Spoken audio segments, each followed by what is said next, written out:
স্বাগত নিউজ 24 সংবাদে আপনাদের সাথে আছি আমরা দুজন, আমি সোহাগ বক্স এবং আমি নাফিসা হক। দর্শক দেখছিলেন এতক্ষণ বিআরবি কেবল সংবাদ শিরোনামগুলো। এবার বিস্তারিত। জুলাই সনদ অনুসারে এই সরকারের তত্ত্বাবধায়ক সরকার হওয়ার সুযোগ নেই। এই বিষয়ে কেউ কিছু বলে থাকলে তাদের দুর্ভিসন্ধি থাকতে পারে বলে মন্তব্য করেছেন এনসিপির আহ্বায়ক নাহিদ ইসলাম। পুলিশ প্রশাসন নির্বাচন কমিশনের 70% একটি বিশেষ দল থেকে আসায় লেভেল প্লেইং ফিল্ডে ব্যাঘাত হচ্ছে বলে অভিযোগ করেছেন জামাতের নায়েবে আমির আব্দুল্লাহ তাহের। প্রধান উপদেষ্টা ডক্টর মোহাম্মদ ইউনূসের সাথে সাক্ষাৎ শেষে এমন মন্তব্য করেছেন তিনি। ধারাবাহিক সাক্ষাতের অংশ হিসেবে রাষ্ট্রীয় অতিথি ভবন যমুনায় প্রধান উপদেষ্টা ডক্টর মোহাম্মদ ইউনূসের সাথে এনসিপি প্রতিনিধি দলের সাক্ষাৎ হয় বুধবার সন্ধ্যায়। সাক্ষাৎ শেষে নাহিদ ইসলাম বলেন, কিভাবে জুলাই সনদ বাস্তবায়ন হবে তা নিশ্চিত হবার পর সনদে স্বাক্ষর করবেন তারা। গুমের অভিযোগে অভিযুক্ত সেনা সদস্যদের আন্তর্জাতিক অপরাধ ট্রাইব্যুনালে হাজির করাকে স্বাগত জানিয়ে নাহিদ ইসলাম বলেন, রাষ্ট্রপতি শাহাবুদ্দিন সাংবিধানিক আদেশ জারি করতে পারেন না। সেক্ষেত্রে জুলাই সনদ আমরা একটি সাংবিধানিক আদেশের কথা বলছি, যে আদেশটা ডক্টর মোহাম্মদ ইউনূস প্রধান হিসেবে উনিই জারি করবেন। কারণ জুলাই গণ অভ্যুত্থানে জনগণের যে সার্বভৌম ক্ষমতা, সেটার একমাত্র বৈধতা ডক্টর মোহাম্মদ ইউনূসেরই আছে, সেটা প্রেসিডেন্ট চুপ্পুর নাই। ফলে সাংবিধানিক আদেশ যেটা সংবিধান বহির্ভূত হিসেবে দেওয়া লাগবে, সেটা কোনোভাবেই প্রেসিডেন্ট চুপ্পু দিতে পারবে না, সেটা ডক্টর মোহাম্মদ ইউনূসকে দিতে হবে। সেটার আইনি এবং রাজনৈতিক কারণ আমরা ওনার কাছে তুলে ধরেছি। নাহিদ ইসলাম জানান, নির্বাচন কমিশনের আচরণ নিয়ে প্রধান উপদেষ্টার কাছে উদ্বেগ জানিয়েছেন তাদের দল। ছাত্র উপদেষ্টাদের অপসারণের প্রস্তাবেরও কড়া জবাব দেন এনসিপি নেতা। ছাত্র উপদেষ্টাদের বিষয়ে যেটা বারবার বলা হয়, তারা কোনো দলের প্রতিনিধি হিসেবে কিন্তু সরকারে নেই, গণ অভ্যুত্থানের প্রতিনিধি হিসেবে সরকারে রয়েছে। ফলে অন্য উপদেষ্টারা যেরকম, ছাত্র উপদেষ্টারাও সেরকম। ছাত্র উপদেষ্টাকে যদি কোনো নির্দিষ্ট দলের প্রতিনিধি বা সংশ্লিষ্টতা হিসেবে দেখা হয়, অন্য অনেক উপদেষ্টাদেরও বিভিন্ন দলের সাথে সংশ্লিষ্টতা রয়েছে, রাজনৈতিক সাবেক ব্যাকগ্রাউন্ড রয়েছে। ফলে সেই বিষয়গুলো সরকারকে বিবেচনা করতে হবে। কারণ সরকার যখন গঠিত হয়েছিল, বিভিন্ন দলের রেফারেন্সে কিন্তু এই উপদেষ্টা পরিষদ গঠিত হয়েছে এবং তারা এই সরকারের ঠাঁই পেয়েছে। এদিকে গণভোটের বিষয়ে বিএনপি প্রথমে রাজি ছিল না দাবি করে জামায়াতের নায়েবে আমির বলেন, বিএনপি এখন রাজি হলেও ঝামেলা করছে। পুলিশ প্রশাসন নির্বাচন কমিশনে একটি দলের 70% লোক থাকায় লেভেল প্লেইং ফিল্ডে ব্যাঘাত হচ্ছে বলেও অভিযোগ জামায়াতের। ইলেকশন কমিশনে, সচিবালয়ে, পুলিশ প্রশাসনে আজকে সেখানে প্রায় 70-80% অফিসারই একটি দলের আনুগত্য করছে। আপনি কেয়ারটেকার গভর্নমেন্টের মতো আছেন, নিরপেক্ষ সরকার, আপনি এটাকে লেভেল প্লেইং ফিল্ড করেন, সকলের জন্য সমতল ভূমি তৈরি করেন এবং নির্বাচনের আগে আপনি যেখানে যেখানে রদবদল করা দরকার আপনি রদবদল করেন। এবং সেক্ষেত্রে উনি আমাদেরকে বলেছে উনি নিজে তত্ত্বাবধান করবেন এবং লটারি সিস্টেমে উনি পোস্টিং ঠিক করবেন।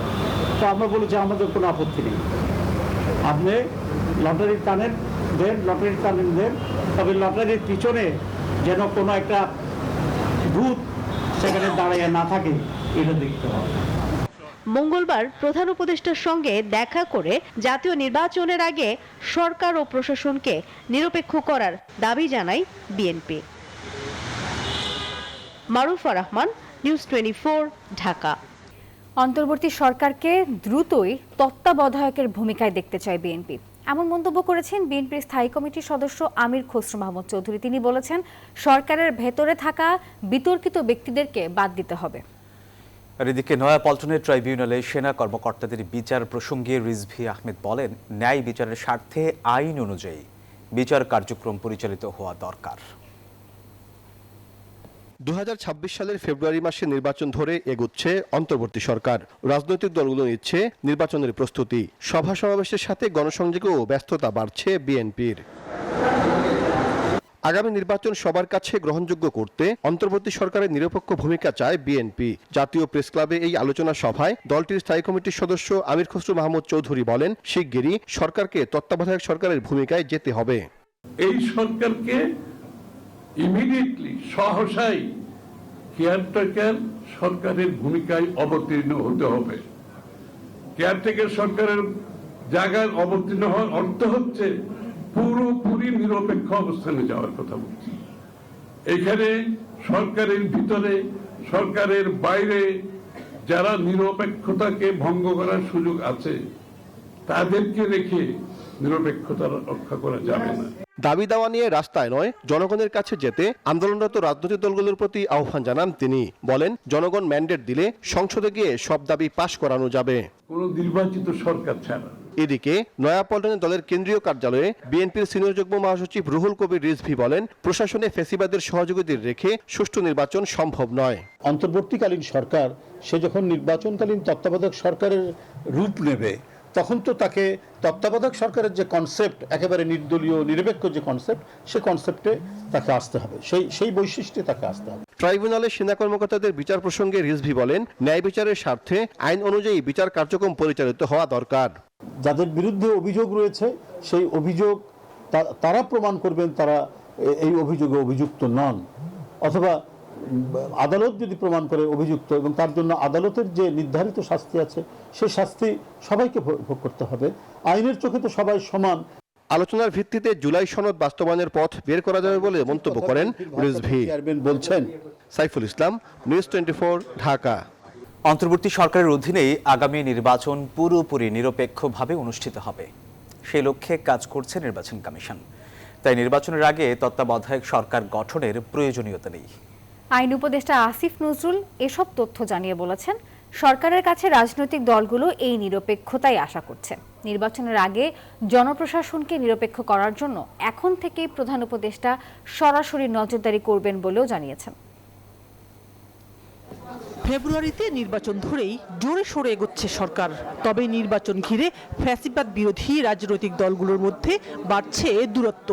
এর মধ্যে অন্তর্বর্তীকালীন সরকারকে তত্ত্বাবধায়ক সরকারের আদল দেওয়ার দাবি জানিয়েছে বিএনপি। মঙ্গলবার রাতে রাষ্ট্রীয় ভবন যমুনায় প্রধান উপদেষ্টার সাথে দেখা করে এ দাবির কথা তুলে ধরেন বিএনপির মহাসচিব। অন্তর্বর্তীকালীন সরকারকে এখন কেয়ারটেকার গভর্নমেন্টের আদলে নিতে হবে। ওই বৈঠকে ছিলেন আইন উপদেষ্টা আসিফ নজরুল। বুধবার সচিবালয়ে তিনি বলেন, এই সরকারের কাছে বিএনপি তত্ত্বাবধায়ক সরকারের মতো নিরপেক্ষতা আশা করে। বিএনপির সাথে আলোচনা যেটা বুঝেছি, ওনারা তত্ত্বাবধায়ক সরকার চাননি, ওনারা চেয়েছে ইন্টারিম গভর্নমেন্ট যেন তত্ত্বাবধায়ক সরকারের মতো ভূমিকা পালন করে, নিরপেক্ষ ভূমিকা পালন করে। তো আমরা ওনাদেরকে বলেছি আমরা নিরপেক্ষ ভূমিকাই পালন করছি। নিরপেক্ষ ভূমিকা পালন করার জন্য প্রধান উপদেষ্টা এমনকি এই অ্যাসিওরেন্স দিয়েছেন যে এখন জনপ্রশাসন বা অন্য কোনো জায়গায় বড় বড় বদলির ব্যাপারটা উনি নিজে দেখবেন। আইন উপদেষ্টা বলেন, নির্বাচনের আগে জনপ্রশাসনের সব রদবদল এখন থেকে প্রধান উপদেষ্টা সরাসরি নজরদারি করবেন। নির্বাচনের আগে উপদেষ্টা পরিষদ ছোট হবে কিনা তা নিয়ে এখনো কোনো আলোচনা হয়নি বলেও জানান আইন উপদেষ্টা। আমাদের বিরুদ্ধে সব দলই অভিযোগ করে যে এক দল বলে ওই দলের লোক আছে, আরেক দল বলে ওই দলের লোক আছে, আরেক দল বলে ওই দলের লোক আছে। যেহেতু সব দলই অভিযোগ করে অন্য দলের লোক আছে, তার মানে হচ্ছে আমরা নিরপেক্ষভাবে দায়িত্ব পালন করছি। উনি জনপ্রশাসনের দায়িত্ব আরো ক্লোজলি মনিটর করবেন, এটা বলেছেন। নির্বাচনকালীন সরকার ছোট হবে নাকি এই ধরনের কোনো দাবিও কোনো মহল থেকে উত্থাপিত হয়নি। উপদেষ্টা আসিফ নজরুল বলেন, রাজনৈতিক দলগুলোর মধ্যে এখনো অনৈক্য দেখা দেওয়ার কারণে আগামী ফেব্রুয়ারিতে নির্বাচন হবে কিনা তা নিয়ে সংশয় দেখা দিয়েছে। তবে জুলাই সনদ বাস্তবায়ন প্রক্রিয়ার দিকে গেলে এই সংশয় কেটে যাবে বলেও মনে করেন তিনি। যখন আমরা জুলাই সনদ বাস্তবায়নের ক্ষেত্রে বাস্তব অগ্রগতি দেখব, এই সম্পর্কে সকল সংশয় খুব দ্রুত তখন আশা করি কেটে যাবে। সানাজি ইয়াসমিন, নিউজ 24, ঢাকা। দেশের ইতিহাসে প্রথমবার গুমে জড়িত সামরিক অফিসাররা দাঁড়ালেন আদালতের কাঠগড়ায়। গুম ও জুলাই অপরাধের 3 মামলায় 15 সেনা কর্মকর্তাকে কারাগার থেকে ঢাকা সেনানিবাসের সাব জেলে নেওয়া হয়েছে। এর আগে বুধবার সকালে মামলার এজাহারভুক্ত 15 সেনা কর্মকর্তাকে কারাগারে পাঠান ট্রাইব্যুনাল। আসামি পক্ষের আইনজীবীর দাবি, 15 সেনা কর্মকর্তা আত্মসমর্পণ করেছেন, আর দোষীদের কাঠ গড়ায় দেখতে পেয়ে সন্তুষ্টির কথা জানান ভুক্তভোগীরা।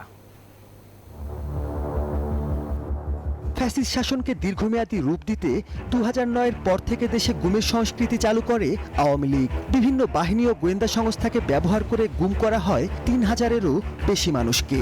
গুম সংক্রান্ত কমিশনের কাছে এ পর্যন্ত 1850টি অভিযোগ এসেছে, যার মধ্যে এখনও নিখোঁজ 345 জন।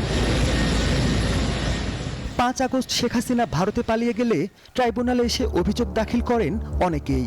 গুমের 2 মামলা ও জুলাইতে রামপুরায় হত্যাযজ্ঞের 1 মামলায় গত 8 অক্টোবর মোট 30 জনের বিরুদ্ধে গ্রেপ্তারি পরোয়ানা জারি করে আন্তর্জাতিক অপরাধ ট্রাইব্যুনাল 1। বুধবার সকাল 7টায় সবুজ রঙের শীতাতপ নিয়ন্ত্রিত একটি প্রিজন ভ্যান এসে থামে ট্রাইব্যুনালে। একে একে নামানো হয় 15 সামরিক কর্মকর্তাকে। সকাল 8টার দিকে সেনা কর্মকর্তাদের আইনজীবী জামিন ভার্চুয়ালি হাজিরা সহ মোট 3টি আবেদন করলে তা নাকচ করেন আদালত। শুনানি শেষে 15 জনকেই কারাগারে পাঠানোর নির্দেশ দেন ট্রাইব্যুনাল। কারাগারে প্রেরণের নির্দেশ দেওয়া হয়েছে এবং পরবর্তী তারিখ 20 নভেম্বর ধার্য করা হয়েছে এবং এই মামলায় শেখ হাসিনা সহ জেনারেল তারিক সিদ্দিকী সহ যে সমস্ত আসামি পলাতক আছেন তাদের বিরুদ্ধে পত্রিকায় বিজ্ঞপ্তি দিয়ে হাজির হওয়ার জন্য নির্দেশ দেওয়া হয়েছে। ট্রাইব্যুনালকে গুমের মামলায় সহায়তা করায় দেশপ্রেমিক সেনাবাহিনীকে ধন্যবাদ জানান চিফ প্রসিকিউটর। এই আসামিদেরকে গ্রেপ্তার করে আদালতে হাজির করার ব্যাপারে তারা সম্পূর্ণ সহযোগিতা করেছেন। এটা আইনশৃঙ্খলা রক্ষাকারী বাহিনীর মাধ্যমে আমরা জানতে পেরেছি। সুতরাং দেশপ্রেমিক সেনাবাহিনীর ব্যাপারে যে সমস্ত অপপ্রচার যারা করেন তাদেরকে আমরা বলবো অপপ্রচার করবেন না। কারাগারে যাওয়া আসামিদের মধ্যে গুমের 2 মামলায় 13 সেনা কর্মকর্তা ও রামপুরায় 28 জনকে হত্যা মামলায় 2 সেনা কর্মকর্তা রয়েছেন। পরবর্তী শুনানি হবে 20 নভেম্বর। এদিকে আইনের প্রতি শ্রদ্ধাশীল হয়ে সেনা কর্মকর্তারা আদালতে আত্মসমর্পণ করেছেন বলে মন্তব্য করেছেন আসামি পক্ষের আইনজীবী। প্রসিকিউশন বলেছে গ্রেপ্তার, আমরা বলি আত্মসমর্পণ, কারণ তারা আজকে সকালে স্বেচ্ছায় এখানে আসছে, পুলিশ যায় তাদেরকে গ্রেপ্তার করা হয় নাই। জীবনের বড় একটি অংশ আয়নাঘরের অন্ধকার প্রকোষ্ঠে কেটেছে যাদের, তারা আসামিদের আইনের কাঠগড়ায় দেখতে পেরে সন্তুষ্টির কথা জানান। তারা একজনও কিন্তু সেনাবাহিনীর অভ্যন্তরে থেকে কোনো অপরাধ করার কারণে ওয়ারেন্ট বের হয়নি। তারা সেনাবাহিনীর বাইরে এসে, সেনাপ্রধানের নিয়ন্ত্রণের বাইরে এসে তারা এগুলি করেছে এবং এই সংখ্যাটা কিন্তু সেনাবাহিনীর 1000 ভাগের 1 ভাগও নয়। আমি কিন্তু সেনাবাহিনীর, উনিও সেনাবাহিনীর রিটায়ার্ড অফিসার, আর্মি এর জন্য দায়ী না। আমরা ইনসাফ চাই। এই বিচার, এই আয়নাঘর আছে, এটা প্রকাশ করে 22 সালে কেউ কোনো কথা বলেন নাই। ওয়ারেন্ট থাকা অবস্থায়, পাসপোর্ট বাতিল অবস্থায় ক্যান্টনমেন্টের ভিতর থেকে কেমন করে তারা দেশ ত্যাগ করলো, এই ব্যাপারে একটি উচ্চপদস্থ কমিশন গঠন করে আহ্বান জানাচ্ছি। পরে গ্রেপ্তার সেনা কর্মকর্তাদের ঢাকা সেনানিবাসে স্থাপিত কারা অধিদপ্তরের সাব জেলে নেওয়া হয়। গত 12 অক্টোবর ঢাকা সেনানিবাসের বাসার রোড সংলগ্ন এমইএস বিল্ডিং নম্বর 54কে সাময়িকভাবে কারাগার হিসেবে ঘোষণা করা হয়। মাহমুদুল হাসান, নিউজ 24, ঢাকা। দর্শক, এবারে জেডিএসআরএম নির্বাচনের পথে।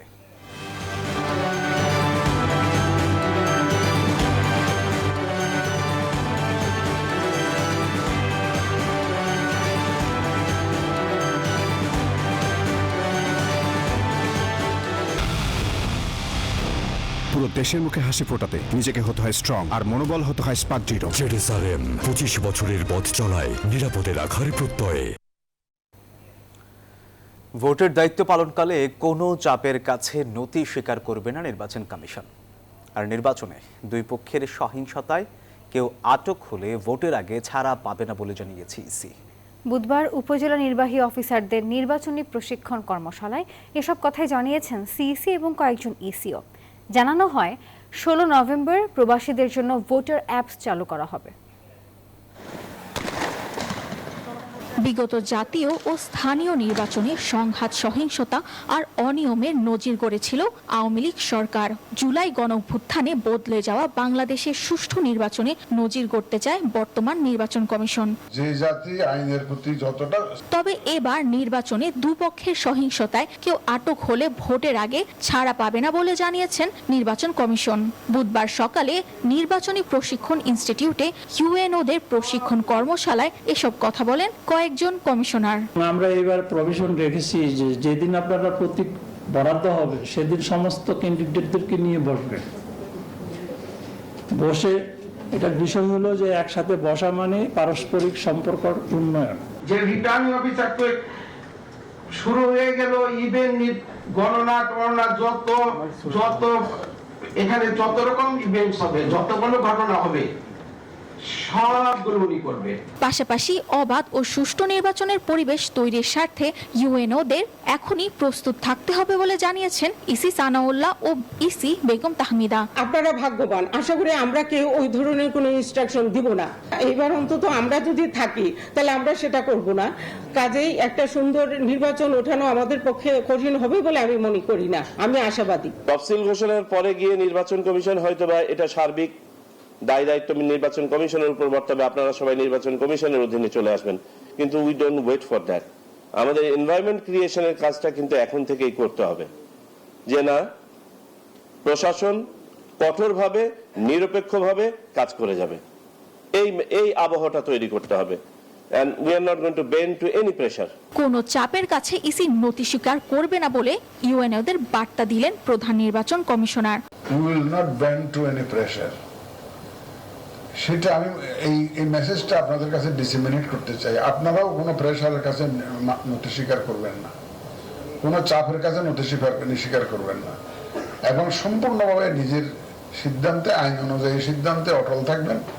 আমাদের পক্ষ থেকে আমরা সার্বিক সহযোগিতা দেব, এবং নির্বাচন কমিশনও কিন্তু কারো কোনো অন্যায় চাপের কাছে নতি স্বীকার করবে না। সুষ্ঠু ভোটের দায়িত্ব পালনে সবাইকে ইসির পক্ষ থেকে সহযোগিতার আশ্বাস দেওয়ার পাশাপাশি মাঠ পর্যায়ে কর্মকর্তাদের কাজের সমন্বয়ে ভালো ভূমিকা রাখার তাগিদ দেন তিনি। সামিয়া মাহতাব রোজা, নিউজ 24, ঢাকা। আন্তর্জাতিক শ্রম সংস্থা আইএলওর 3টি কনভেনশনে স্বাক্ষর করেছে অন্তর্বর্তী সরকার, আর এই দিনটি বাংলাদেশের শ্রমজীবী মানুষের অধিকার আদায়ের ইতিহাসে স্মরণীয় হয়ে থাকবে বলে মন্তব্য করেছেন প্রধান উপদেষ্টা প্রফেসর মোহাম্মদ ইউনূস। রাষ্ট্রীয় অতিথি ভবন যমুনায় সরকার প্রধানের উপস্থিতিতে শ্রম ও কর্মসংস্থান এবং নৌ পরিবহন মন্ত্রণালয়ের উপদেষ্টা এম শাখাওয়াত হোসেন এই 3টি কনভেনশন অনুসমর্থন পত্রে স্বাক্ষর করেছেন।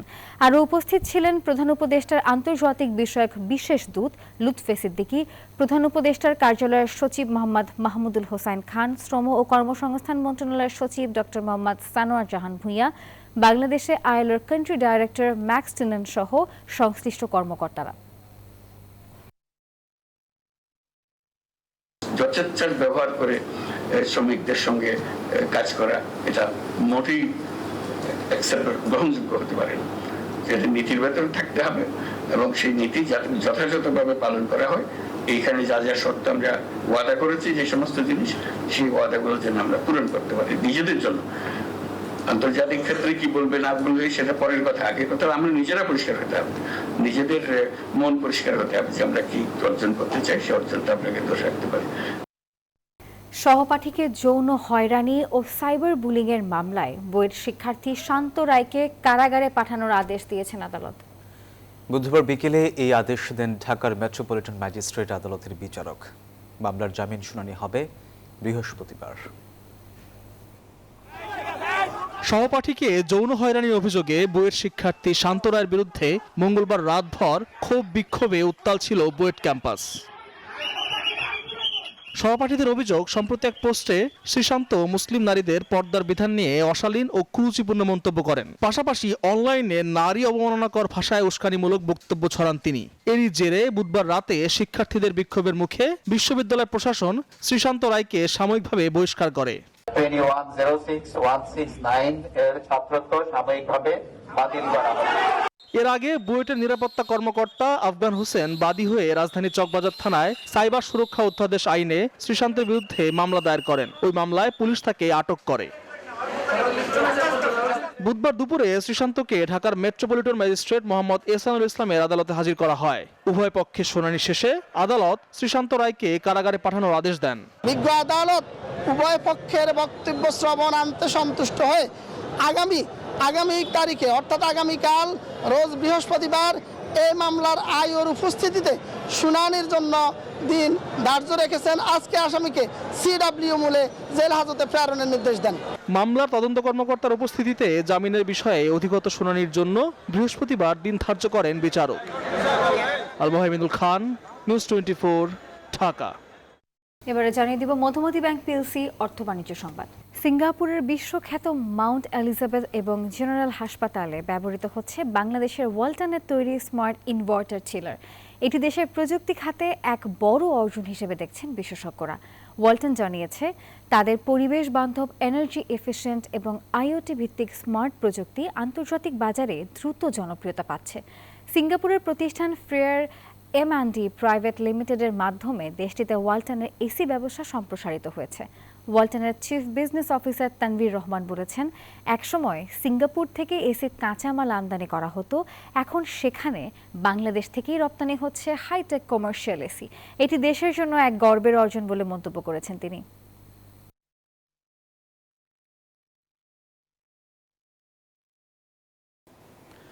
দৈনন্দিন কেনাকাটায় ডিজিটাল পেমেন্ট বাড়াতে সচেতনতা ও প্রযুক্তিগত অবকাঠামো উন্নয়নের উপর গুরুত্ব দিয়েছেন বিশেষজ্ঞরা।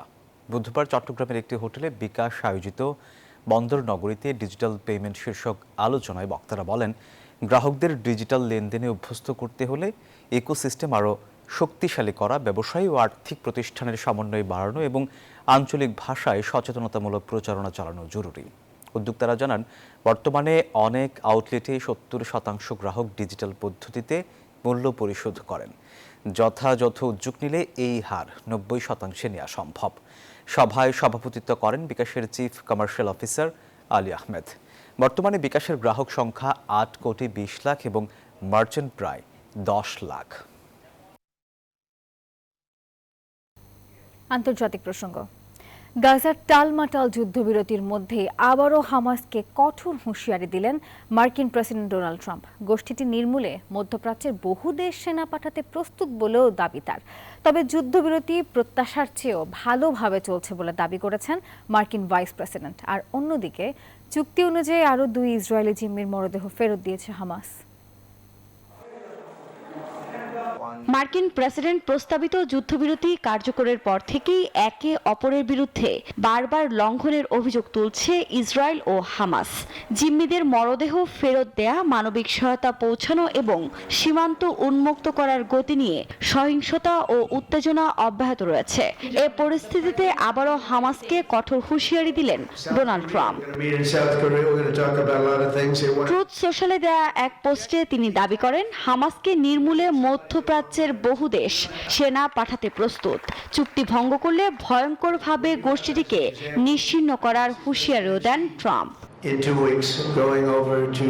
এদিকে গাজায় চলমান যুদ্ধবিরতির বাস্তবায়ন প্রত্যাশার চেয়ে ভালো যাচ্ছে বলে জানান মার্কিন ভাইস প্রেসিডেন্ট জেডি ভ্যান্স।